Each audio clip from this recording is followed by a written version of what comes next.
Good morning, faithful listener.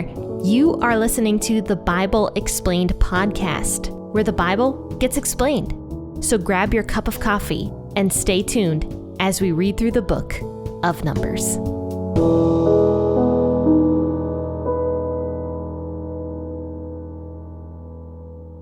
Hello and good morning, friends and faithful listeners. Thank you for tuning in on this lovely Friday morning to discuss the scriptures with me. And we are going to be discussing Numbers 28, verses 16 through 31 today. So feel free to take a minute, pause the podcast, and get your cup of coffee or your cup of tea to read along with me and to relax and just enjoy this time in the scriptures. So let's read Numbers 28, 16 through 31. I'll be reading out of the WEB this morning. In the first month, on the 14th day of the month, is Yahweh's Passover. On the 15th day of this month shall be a feast. Unleavened bread shall be eaten for 7 days. In the first day shall be a holy convocation. You shall do no regular work, but you shall offer an offering made by fire, a burnt offering to Yahweh, 2 young bulls, 1 ram, and 7 male lambs a year old. They shall be without defect. With their meal offering, fine flour mixed with oil. You shall offer 3/10 for a bull and 2/10 for a ram. You shall offer 1/10 for every lamb of the 7 lambs, and 1 male goat for a sin offering, to make atonement for you. You shall offer these in addition to the burnt offering of the morning, which is for a continual burnt offering. In this way you shall offer daily for 7 days the food of the offering made by fire, of a pleasant aroma to Yahweh. It shall be offered in addition to the continual burnt offering and its drink offering. On the 7th day you shall have a holy convocation, and you shall do no regular work. Also in the day of the first fruits, when you offer a new meal offering to Yahweh in your feast of weeks, you shall have a holy convocation. You shall do no regular work, but you shall offer a burnt offering for a pleasant aroma to Yahweh, 2 young bulls, 1 ram, 7 male lambs a year old, and their meal offering, fine flour mixed with oil, 3/10 for each bull, 2/10 for the 1 ram, 1/10 for every lamb of the 7 lambs, and 1 male goat, to make atonement for you. Besides the continual burnt offering and its meal offering, you shall offer them and their drink offerings. See that they are without defect. If you didn't listen to Wednesday's podcast episode, I definitely recommend going back and listening to that first. I probably should have said that at the beginning of this podcast episode, mainly because it really ties into what we're talking about today. We talked about the continual offering and why that was so important, and how you and I nowadays can give God a continual offering through our prayer life and through Thanksgiving and through whatever else. So the continual sacrifice ties in to both Passover and the day of the first fruits, which is what we're talking about today. So we see that God gives extra commands to the people regarding Passover. Passover, don't forget, it was the day when God passed over the people, showing them mercy because of the blood on their door frames. And at the same time, he delivered them from the land of Egypt, where they were slaves. Now, God commanded the people to celebrate Passover every single year. There's been a 40-year gap. Pretty much everybody has died in the wilderness, and the children are the ones who have survived. So God is repeating these commands to the children, that even though they might not remember that day, that Passover day, they still need to be celebrating Passover. Perhaps some of them remember it, but once again, this was 40 years ago.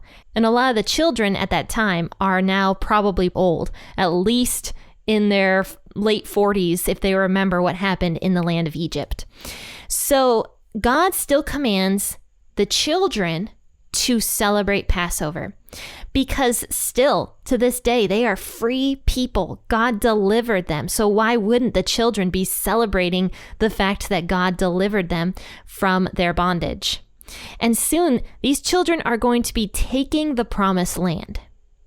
So God wants these people to remember that they are supposed to be giving him sacrifices, that they're supposed to be celebrating Passover even after they enter into the promised land and things are good for them. Because in the wilderness, things aren't very good for the people. I mean, a lot of them did it themselves, but things were not very good for the people in the wilderness due to their own rebellion.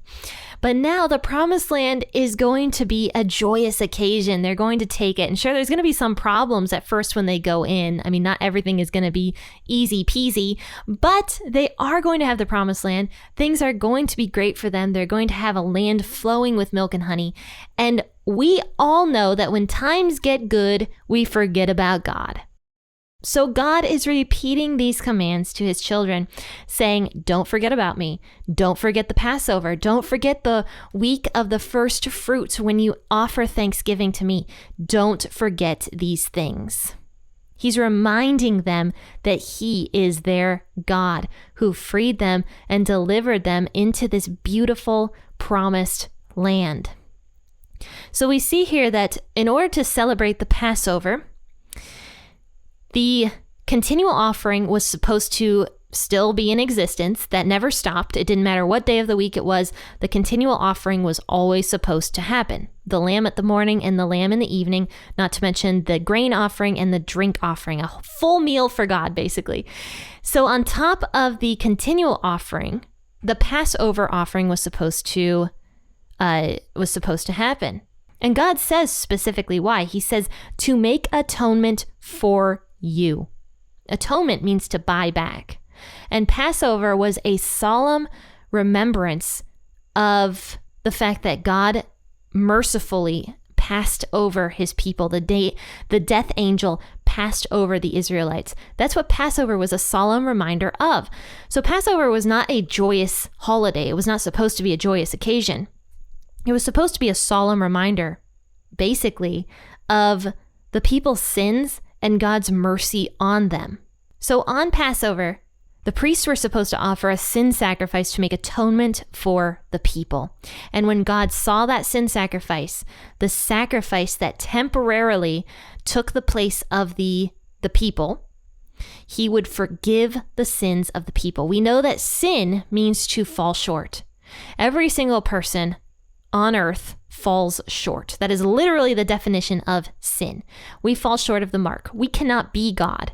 We cannot get ourselves into heaven. It is impossible. No matter how many good things we do, we still cannot get ourselves into heaven because there's always going to be pride. There's always going to be greed. There's always going to be something in our hearts that causes us to fall short of the mark. God understands this. And before Jesus came to earth to permanently make himself a sacrifice for us, to buy us back, to atone us, there was a temporary sacrifice that would take place for the people. And these sacrifices would have to be redone whenever anybody sinned, because the second they sin, they fall short again, and they need something to atone them. And that was the point of the animal sacrifices. And God says that when these sacrifices are made, he would remember them, he'd see them, he'd smell them, the pleasing aroma, and then he would forgive his people. So on Passover and the day of the first fruits, along with the new moon every single month and the Sabbath day, those were days for extra sacrifices that needed to be done for the atonement of the people. And these sacrifices benefited the people, not God. These sacrifices needed to be done for the sake of the people. Though we talked about this on Wednesday, and the continual sacrifice is a little bit different. It's not for the people, but it's actually for God, because God calls it his food. So if you want to hear about that, I already recommended going back and listening to Wednesday's podcast episode. But anyway, moving forward here, it talks about the week of the first fruits. And at the very end of this, in verse 31, there's a little blurb at the very end, but I'm going to read the whole verse. It says, besides the continual burnt offering and its meal offering, you shall offer them and their drink offerings. See that they are without defect. If you read the book of Malachi and many of the other prophets later on in Israel's history before Jesus comes, you'll see that one of the main issues God has with the people is the fact that they are not honoring him. It's a big problem. And one of the ways they are not honoring him is they're bringing him sacrifices with defects.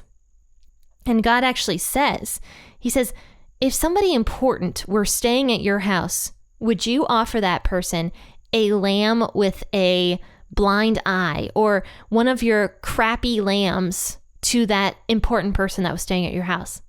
So why are you doing it to me? And then God also talks about how he hates their celebrations. He hates their festivals that they are doing apparently for him. He hates the new moon festivals. The new moon festivals, we find out later on, become super, super corrupt. Like the people are just doing whatever they want to do. It's just like a party for them with like probably sexual stuff happening and God worship, little g God worship, and all sorts of crazy stuff, while still integrating their festivities towards Yahweh God. God becomes so angry at his people for corrupting the beautiful thing that he gave them. So he says here, before all of this happens, years down the road, he says, see that these sacrifices are without defect. So this brings me to the question, what do we offer to God that has defect? Like honestly, we excuse my language here, but I can't think of another way to put it. We half-ass a lot of stuff. We say, here, God, take this, but it's garbage. It's like not our best. We do this to God all the time, to this day. I do it. I can't say I don't do it. I procrastinate all the time.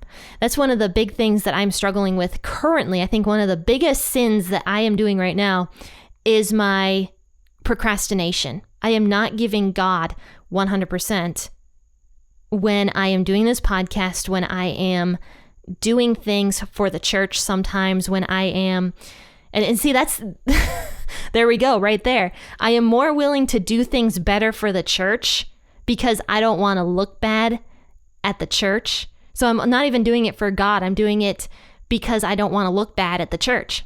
There's something right there that I am literally not doing my best with, is this podcast.